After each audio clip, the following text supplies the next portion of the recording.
Today, we get to start on our high compression NA TT300ZX swap. So we have a couple parts over here that we will need that we managed to find between last video and now. However, we're missing a bunch of stuff still. So here is my 92 slick top that I've had for 10 years. And this is the car that started me on these Z's. And this is, I think, episode 5 of the series of how to NATT swap your car. So today we plan to button the rest of everything up, like our intercooler piping, fuel system, drain our tank, get some E85 in it, ECU, test pipes, everything underneath the car so we can get this thing going strong and reliable. We ran out of time last video, but we did manage to get the engine in, and we are that much closer to getting everything done. So basically, you are able to twin turbo swap your NA engine with ethanol. This is a much safer way to boost, and you don't risk detonation as much as you would pump gas or premium fuel, so to speak. And still, it kicks me to this day. I went and I did all this work on the interior doing this two-tone, and I've still yet to enjoy it. Let's turn that around today. Let's get this thing going, and let's get this thing driving. But before we do that, we actually need to look for some parts. If you guys haven't been able to tell, we did a little bit of cleaning in the shop. We've got extra sets of crates back here, extra storage, and that freed up a ton of room back here. More room for activities. As soon as we can get this shop cleaned up and get it productive, we can start selling parts to you guys a little bit more efficiently. Because yes, if you didn't know, I do sell Z parts, and if you need anything, hit me up in the description or on Instagram. Now, since I need parts and I'm the parts plug, let's go around and see what extra parts that we can find. So here we should honestly have about everything we need with the exception of some engine mount nuts. So yeah, I had to do exactly what I said I didn't want to do and take parts off another car. There is a way kind of around using this, and I found this out when I bought my daily 2+2. It has one of the eBay twin turbo radiators, and since they're a little bit more blocky since they're aluminum, you can actually bolt 2 L brackets through here. You bolt through this portion of the L bracket, drill a hole so you can mount them together, and the outside of this L bracket up here will actually hold your radiator into place. But I think we're actually going to start with putting our radiator in, because that's kind of the biggest obstacle here, and once we get that in, we can continue to put our intakes on and then move on to our fuel system. So I actually bought this years ago for this car because I bought a twin turbo Koyo radiator that turned out to be no good. So these basically move your mount points from right here where your NA is all the way out here to where the TT is. So basically you just put a set on the bottom, and these aren't usually that tight, so you do kind of want to hold them in place while you sit it down. And this will be on your passenger side because this is where that little bracket bolts that holds your lower radiator hose. Yeah, I've got a little bit of front end damage, so my stuff's a little wonky, but that is why I kind of notched these out. I can't remember if I said that entirely, but yeah, that is the reason why. Now you'll take these radiator pieces, put them in just like you would if your mounts were here. The alternative to this is to actually move these mounts, is to drill the spot welds and then weld them on over here on top of your tension rod brackets. It's radiator time. So here it is a little tricky.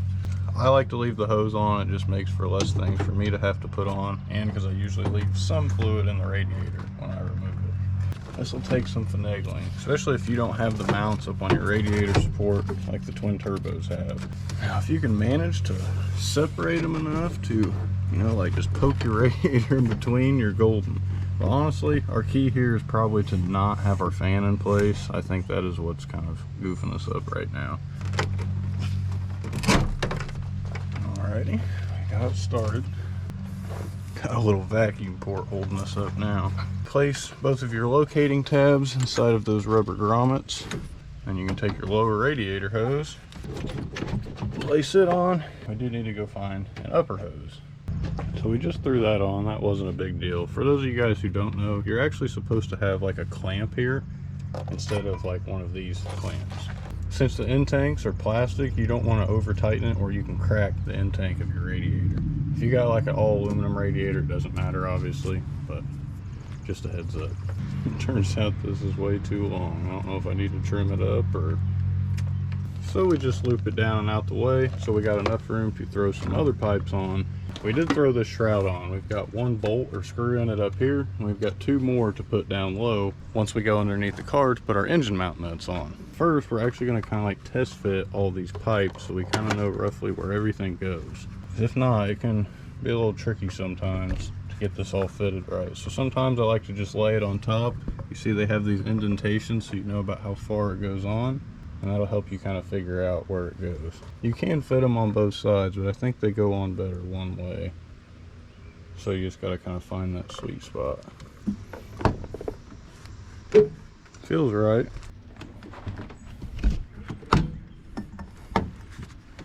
Try to get them where you can get it to actually have enough meat on both sides of that little flange to be able to put a hose clamp on. I think those are correct. Now these ones I feel like are a little more straightforward because one side's definitely farther than the other.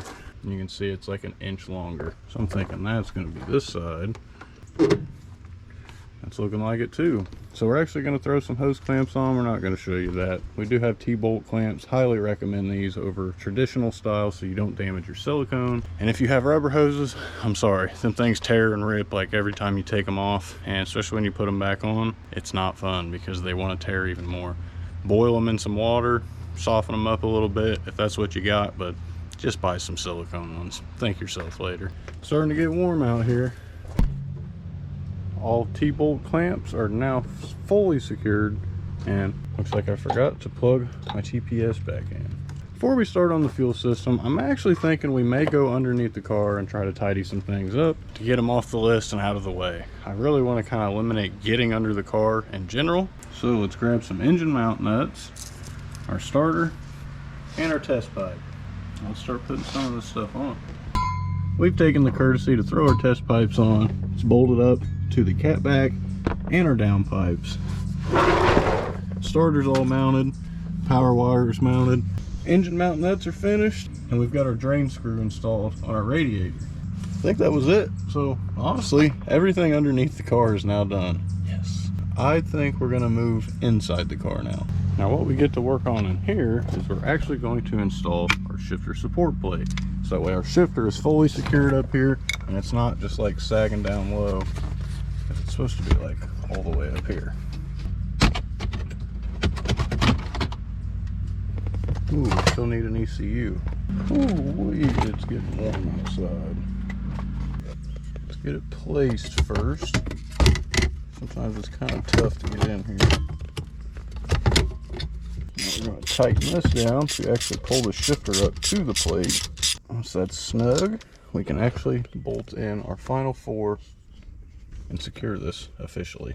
Oh, we actually need 2 dust boots for this. We'll go grab those 2. How does that look? What's your guys' opinion? Should we keep the black, or do you guys like the red center console instead? Kind of sad this thing is literally perfect. Got it for such a good price, but this is the only defect. It actually got chipped in shipping. Made me sick. Did get another one.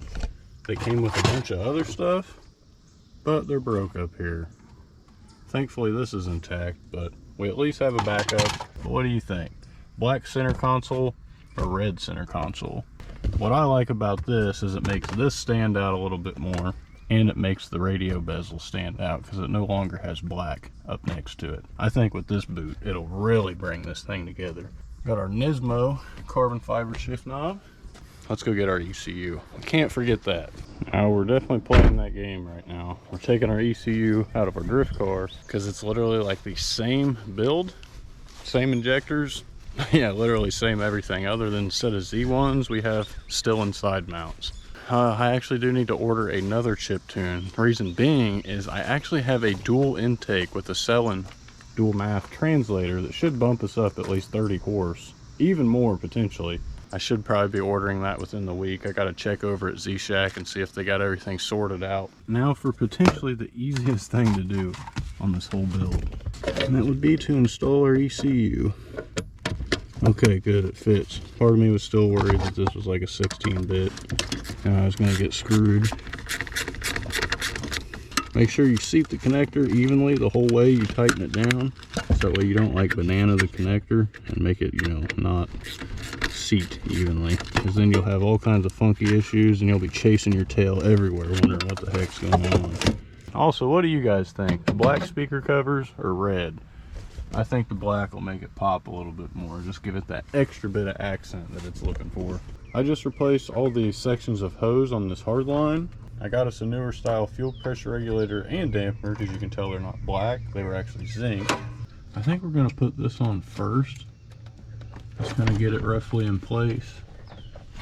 And then we'll make the other fuel lines back here with our fuel filter once we have this all, you know, ready. I think I got the hose clamped backwards, dang it. Now will we have room to get it on? I had to bend the hard line back this way so I could get room to actually get the hose and clamp to be able to fit right there. Now I need to find a couple 10 mils and let's tighten these up before we move over to this part. So while we're trying to rapid cure the paint for this fuel filter bracket over here, so then we can make our final lines over here to the hard lines, we actually have our idle air control hose we found off another plenum. We're letting it warm up since it's original rubber, and then we're going to install it since we're missing it. And honestly, that's like one of the final things left other than recirc vacuum hoses. So let's go ahead and get all of our fuel system back on, hook our fuel filter up to here, hook our return line up to here, and get all this brought back together with some fresh new E85 compatible hose so we're ready to rip. Man, that bracket looks so nice. All brand new hoses, super tight clamps, ready to move on to the next step. We actually got our idle air hose on, so that's another thing off the list. And well, we went to go check another thing off the list. Well, these were supposed to be caps to go down here for our recirc ports, and they totally broke. It's totally unusable. So hopefully I get to go to the store today, because if I get to go to the store, we'll be able to go buy 2 more caps. And honestly, the only thing that we really have left keeping us from starting this thing is we have to wire our Walbro 485 into the fuel pump or fuel hat and wire up in some way for it to function. We also need balance tube O-rings and to like fully mount that, but that's not a big deal. That's like super simple. So for now, let's check to see what we're working with for a fuel system. I know I did put a stock top hat assembly, so if there is a really nice stock one in there, I'm thinking right now, ooh, chipmunks, dude, ticks me off. We may just wire this one up to accept our Walbro. I don't know, maybe we'll pull ours first, that way we can make sure that we don't mess with the nicer one of the two. So basically that's gonna leave us to this. So we need to pull all of this out to get us a little bit of room for access to pull this parcel tray off. We need to pull the parcel tray off so we can get access to our fuel pump down here. And you know, now that I'm sitting here looking at all this, part of me is starting to think this rear carpet needs to be black. I think it would match the parcel tray, you know. So let's pull all this out and get to our fuel pump. So to get to your fuel pump, you actually have to pull both of these covers off. Then you have 4 10 mil bolts right here to hold your parcel tray down. You also have 4 Phillips down here gradually throughout the parcel tray that bolts it down to the floor of the trunk. Thankfully mine's already off since I actually have to get this trunk floor repaired. So hopefully we'll be able to mount it how we want or need to once the thing's all fixed. That's kind of honestly how I'm hoping right now.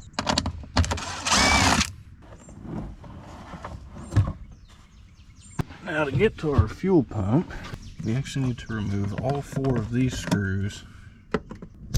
Also disconnect all of your connectors, so then you can fish it through this little piece right here, just to have a little bit more clearance or room to work here. So we can tell this is our feed hose because it has an actual hose clamp on it. We know this is our return because it has a spring clamp because it's not under high pressure. And this is just your siphon to come over here to the other side of your fuel tank. Remove each of them and then you have 6 8 mil bolts to remove your top hat. Pump's now out. You really just got to keep twisting it to clear this little bracket right here where these 2 panels screw in. And we're just going to sit here and drain out what we can before we, you know, start to work. So now our fuel pump is officially out. Well, it's actually nighttime. So Noah came by to run a couple codes on his Dodge Dart because the idle's acting funny. And well, let's just say he may have gave us more information than he should have, because he seems to think he's not going to be getting it, but he's actually about to get a project car. It's a car I've enjoyed ever since I was a kid. It was one of the main things that I built on Need for Speed games. Well, he's supposed to be buying an Eclipse. We don't want to say he is, so we don't ruin anything for him. But if you guys want to see any turbo 4-cylinder stuff, stay tuned because it's coming. He's pretty excited about this. He's always wanted one. His uncle had a pretty sick one. I'm pretty excited. Got one of my buddies finally getting a project car, so I get to work on even more stuff. Isn't that right, Tanner? That's good, isn't it? It's the next day. Let's head over to the parts store. Let's grab our vacuum caps, or caps for our under headlight piping. I think they're 1 1/4 inches. I'm not 100% sure, but I did measure and I'm bringing this thing just in case. We also need to go get Gabby a birthday present because it's her birthday today. We also brought some stuff so we can get some E85 and so we can drop off at least 5 gallons of oil and, you know, fill it back up and actually start getting rid of our oil because I'm going crazy with all these empty bottles we've got. Well, we had a mishap here. This 1 1/4, you know, now in retrospect, I'm kind of dumb for thinking it is not going to fit a 1 1/4 hole. So we just got these little brass 1-inch plugs. I got it started a little bit, but I think this is going to do plenty of squish for what we need it for. And if we have to, we can just lube up the inside with some RTV and just make it seal. Let's go see Gabby for her birthday. It's that time. Yes, get us about 5 or 7 gallons. That should be enough to get us going. Well, let's get this fuel pump sorted out now that we're home. Actually, where's the fuel pump at? Guess I set it over here. So I used to just crimp these on. As you can tell, there's just a butt connector from this wiring to this wiring. I actually did a video on this. This was one of like my first 20 videos, I think. I did a video on how to actually do this and how to wire it independently in the car. And honestly, since those videos are so old and they're kind of helpful for some people, I'm really thinking about redoing them so that way they're much easier to watch. And so I can possibly include both of them into one video, kind of cover it all into one. I don't think I'm going to show you guys how to do everything here, mainly because of that. The videos themselves, they go over it enough that you can figure it out. They're just hard to watch. You'll understand what I mean. So what these little tabs are right here is they're actually like, they have a hole in the middle of them. That's how you can poke that wire through, and then you can solder it and stick it into place so it doesn't move. So basically we're going to hit this one and this one both with an iron, pop it out, and then we're going to put this in, which you have to kind of measure your pump to see where it sits. When you install this, you basically want to hang it to where the fuel pickup is the same distance down as that, except this is on the bottom. You'll just have a longer lead hose up here, and we'll zip tie it over here to kind of hold it in place so that way it doesn't flop around too much and it's still, you know, usable. So for this, you want to use submersible hose. If you can't find it, just use normal. Don't take me 100% on that. This is normal hose. It was in there for 3,000 miles and I had another one in for like 6,000. So I don't know if that's a myth. I'm sure it's not, but submersible hose per inch is like as much as a foot of normal hose is. It's like astronomical in comparison, and most parts stores don't even have it. I think we're just going to clean these up, swap this pump off. We're going to cut straight to the chase so we don't have to bore you guys no more. New pump, who this? Our Walbro 485 is now installed. So the holes in these little tabs sometimes aren't big enough. I mean, it depends what gauge wire you're trying to run through. So we actually just ran it right on top instead of running it through that little hole. So now, in theory, we should be ready to drop this thing. So basically this will keep the pump from like flopping around everywhere. There's definitely better ways to go about it, like taking that rubber sock off the old one, putting it around it, and hose clamping it. But this, honestly, it's worked every time. And as long as you don't drive your car like super low on gas, you have nothing to worry about because that's always going to be submerged. Now let's go and install this thing in the car. So before you go to put your fuel pump back in, the biggest thing that I can stress, change your fuel tank O-ring. This thing is about guaranteed to be stretched, about like that. Ooh, I actually see something down in the fuel tank I need to grab. Yeah, it's not supposed to be there. Install said O-ring. Make sure it's not too big. If you need to, put a little bit of gas or like oil below it to kind of keep it from moving and flopping around. Let's take our pump, scoot your pump over a little bit. Now work your float arm and the rest rest of the pump in. Make sure not to knock off that siphon hose either, or you will have some troubles.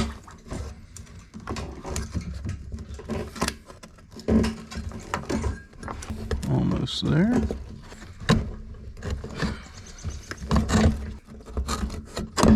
Now let's orientate our pump the correct way. And I recommend put all 6 of your bolts in before you go trying to put any hoses on, and that'll help you actually keep it sturdy so you can get the hoses on. Now also, when you go to tighten down all of your bolts, I recommend to use a screwdriver so you can just make sure that you don't over tighten it. Oh, sweet. Now let's put our hose clamps on and finish this off. And just like that, everything's back like it was. So before we actually solidify everything here, we actually have to jump 2 of these pins. I guess I kind of neglected to pick up the camera here, but we just bypassed our fuel pump control unit.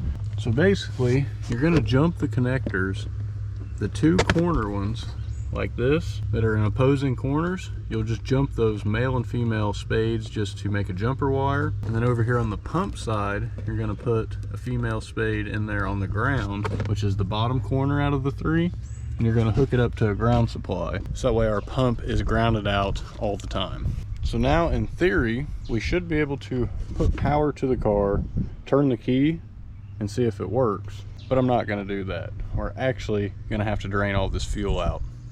I know, full tank, and I have to drain it out to put some E85 in. So let's go grab a couple tanks and see how we can make this work.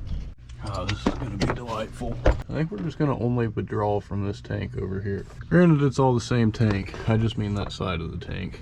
I think we're just going to settle for this steady little stream. I made quite the mess over here. Sorry, worms. Yeah, I definitely take that back. It drained about to right here in 15 minutes, the time it took my GoPro to shut down. Uh-oh, are we running out? Looks like we got about 9 gallons in total. Hey, better than nothing. It's that time. Fill her up with all the last 6-7 gallons that we got. Well, now I'm thinking it's time to grab a battery. That'll do it. We just got the battery in to realize we don't have either of our blow-off valves or recirc valves hooked up. And the way we're going to hook those up is we're going to take our vacuum source coming off of them right there, run that hose up and connect it to a vacuum source. I always run them up to my balance tube and they just kind of mirror each other. This side I actually have to extend, that's why I got this hose over here, but I always plug it in to the carbon canister port right here on the back of the balance tube. So one other thing we're going to do here, just for the meantime until we get a boost controller to hook up, we're going to run both of these that come from the wastegate and the intake piping. We're actually going to tee these together and cap the middle. Since we're not driving anywhere and we just want to fire it up, this is the way that we're going to do it. Something like this. That'll work.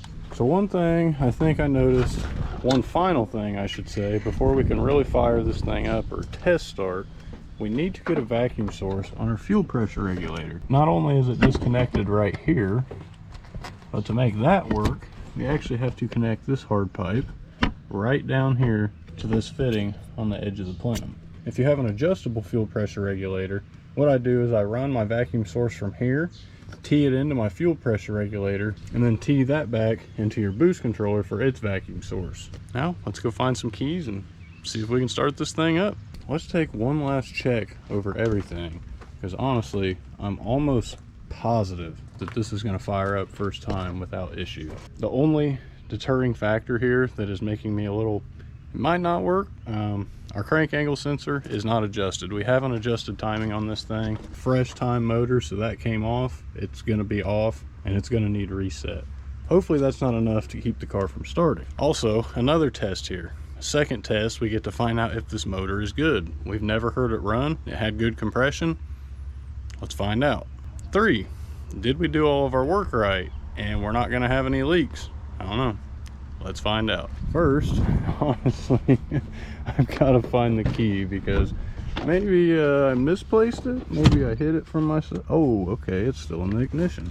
Looks like I was thinking about myself. Make sure we're in neutral. Uh-oh, it's the birthday girl. She's here. She's gonna be the good luck. Ooh. Yeah, timing's off for sure.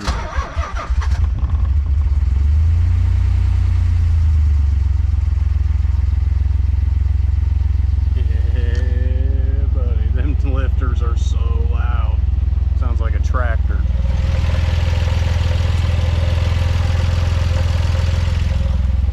Sweet, it's good enough for me.